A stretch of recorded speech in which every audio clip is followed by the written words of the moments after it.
Hello everyone and welcome to Every Other Saturday. In today's video we're going to discuss the 4-0 win against Aberdeen, and what about that?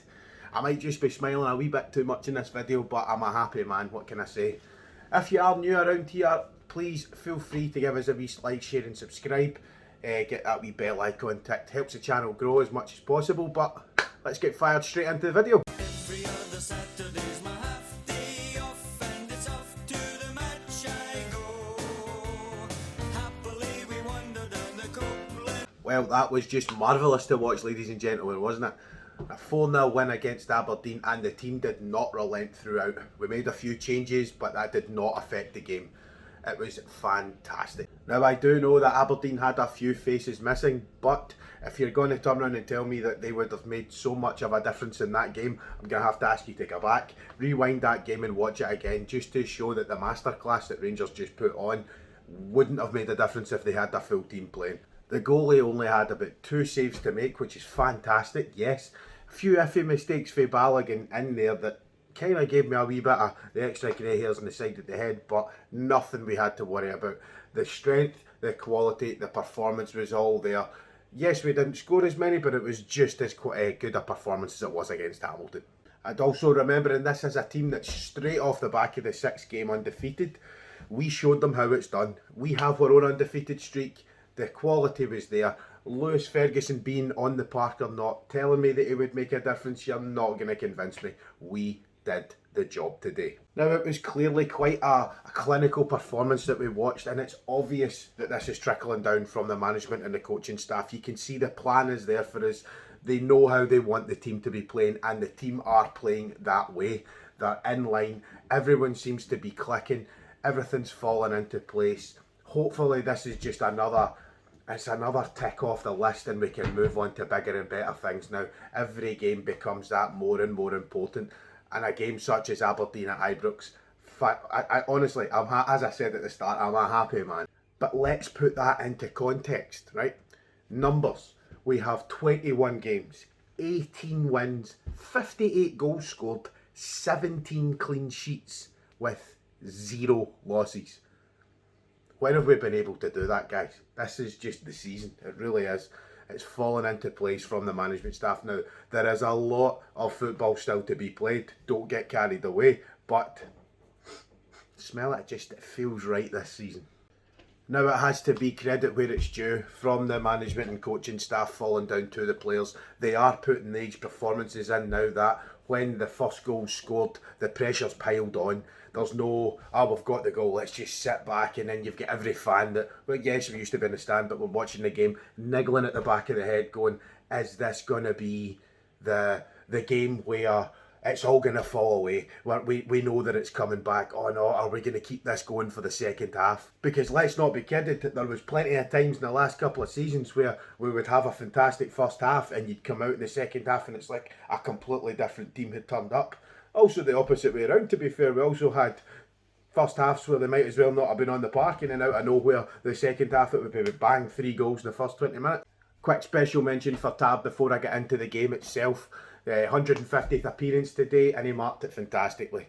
Yes, he does what he does best, he gets those penalties, but sitting back and just watching a man like him play the way he does, you've got, between him and Barisic, you have 2 of the most prolific and commanding wing-backs in the entirety of the UK. And I mean, you might think that I'm just being biased because I'm a Rangers supporter, but these players are outstanding. Watching them put the ball in, it's just amazing to watch. And again, 150 appearances for Tav.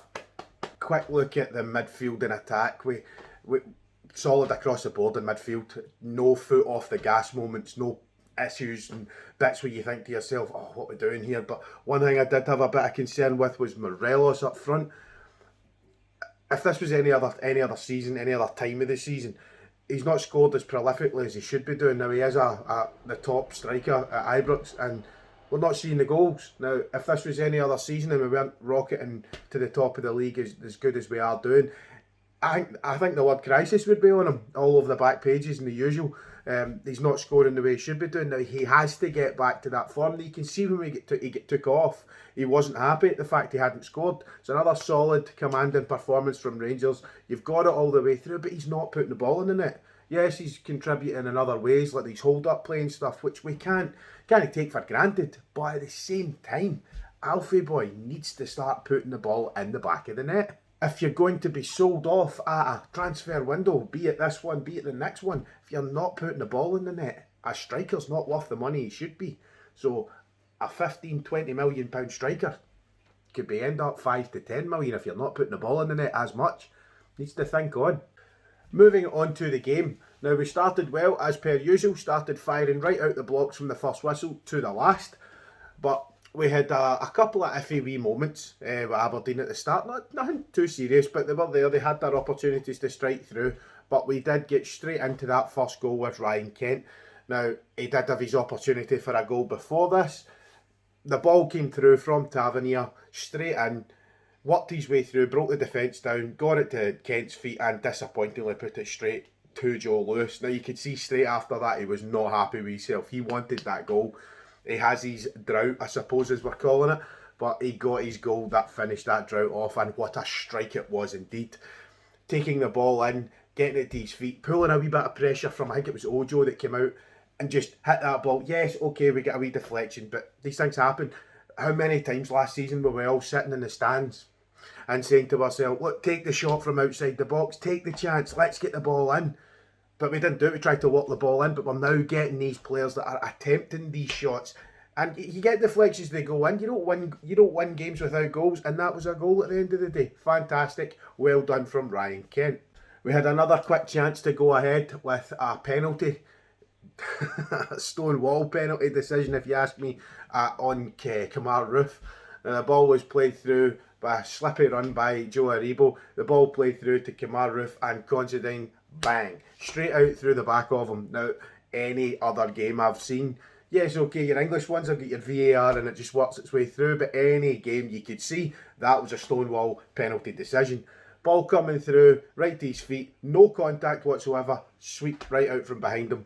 Can't, honestly, that is just mind-blowing to why that was not a penalty. Yes, we will probably get some conspiracy theories coming from the Kerrydale pages saying that, yeah, oh, Rangers, another penalty here, there and everywhere, all that carry on, but never have I seen more of a clear-cut penalty. Second goal coming from Kamar Roof. Now, the ball was played over fantastically by Connor Goldson. It was just one of those lovely floated passes landing straight at the feet of Kamar Roof with a touch that Davy Cooper would have been proud of. Worked the ball into the box, took a wee bit of time, waited and waited, got the ball in, bang, ball in the back of the net. Now, Kamar Roof is obviously coming on to a fantastic game. Now you can see he's match fit, he's sharp. All this questions about can he do this, who's Kamar Roof, is he good enough? Because he was a wee bit sluggish at the start of the season, couple injuries, but he's come on to that game and he's ready. And you can see he's goal hungry. He wants the ball in the back of the net, and it's good to see that in a Rangers jersey. Other than a few counter-attacks from Aberdeen, a good save from Alan McGregor, safe hands when we need him. There was nothing else up to kind of half time, so that took us in at 2-0. So it could have been 4 or 5, to be brutally honest with you. We didn't take the chance at every one that we got. Not going to lie, was expecting a wee bit more in the first half, to be honest, with the way that we did start. But taking it in at 2-0, it's a good way to get there. Starting the second half, we came out the exact same way, all guns blazing, ready to go. And it wasn't long before we had our first opportunity. It was the same player that got the third goal. The ball was played through by Morelos, finally getting some decent passes together, because his passing in the first half was a wee bit ski-whiff, shall we say. But the ball came through from Morelos to Scotty Arfield, taking a wee touch to the side. The ball did end up going out for a throw-in, but the ball kept coming from that throw-in, played to Ryan Kent. Ryan Kent getting the ball back to Scotty Arfield, and within a matter of time, the big salute was going up. Arfield 3-0. Now again, Arfield getting those goals in the middle of the park, loving to see it. Arfield's one of my favourite players, to be fair. Moving from that third goal, the pressure wasn't stopped, it just kept going and building, and it wasn't going to be long before we seen goal number 4. Now, that coming from Captain Fantastic Tavernier himself. As I said at the start, 150th appearance, marking it with a goal, obviously a penalty, it's Tavernier's speciality. The ball was floated in from a corner, and Big Considine was there, hugging, wrestling, fighting. I don't know what he thought he was doing to Balogun, bringing him down. Referee blows for the penalty. Again, pretty much Stonewall penalty. It could have been missed, but it was a Stonewall penalty. Both decisions were, in my eyes, penalty decisions. At least we did get one of them. And as you can imagine, ball placed down, Tavernier walks up as confident as you like, one sweep of the leg and it's in the net. There was not a Rangers fan watching that game today thought that Tav was going to miss. There was no chance. 4-0 Rangers. After that, surprisingly, Aberdeen swept everybody back in a defensive position. Now, you don't normally see that happening, to be fair. It was almost too strange to see, but Rangers kept piling the pressure on. We had substitutions. We've seen Defoe come on, we've seen Hadji come on, we had Kamara. I think that's them all. There might have been one more, apologies if I've missed it. But with all those changes that happened, there was no drop in performance, there was no drop in desire, and there was definitely no drop in the commanding of that midfield. We saw the rest of the game out quite the thing, and we raised everybody's expectations with another dominant performance at home against Aberdeen with a 4-0 victory. That puts us top of the table, 11 points clear. Now, Celtic have got 2 games in hand. As the words of Steven Gerrard, I'd rather be sitting in our position, top of the league, games played, points in the bag. There's no chance that you're going to be sitting as a Celtic fan thinking to yourself that the games are guaranteed, not with the form that they're in. But I digress, we'll move on from them. Another confident, wrapped-up performance by Rangers, 4-0 up against Aberdeen. Now, I'm a happy chappy today, there's no denying that. There'll be people out there as well that wanted to see more goals and might be disappointed there wasn't more goals. Gerrard always likes to see more happening, but let me know in the comment section below, how was your feelings on the performance today? Were you happy with the team selection? Were you happy seeing the players getting changed out and still seeing the same levels remain on the park? It wasn't like you were taking somebody out that was commanding that entire midfield and you took it out and it's as if the midfield disappeared. There was no change. Every single player to a man has that quality. So that about wraps up today's video, guys, on Rangers Aberdeen. Good winning performance and we can all be happy. But as I say, guys, get straight down into that comment section below. Let us know your thoughts and your feelings on it and get right on those socials and let me know, Facebook and Twitter, and let me know your thoughts and feelings. But as I say, if you've been here before, get a wee like on the video. If you've not been here before and you've liked what you've seen, please consider subscribing, it'd be very much appreciated. So guys, this has been every other Saturday, so thanks again for joining us and I'll see you on the next one.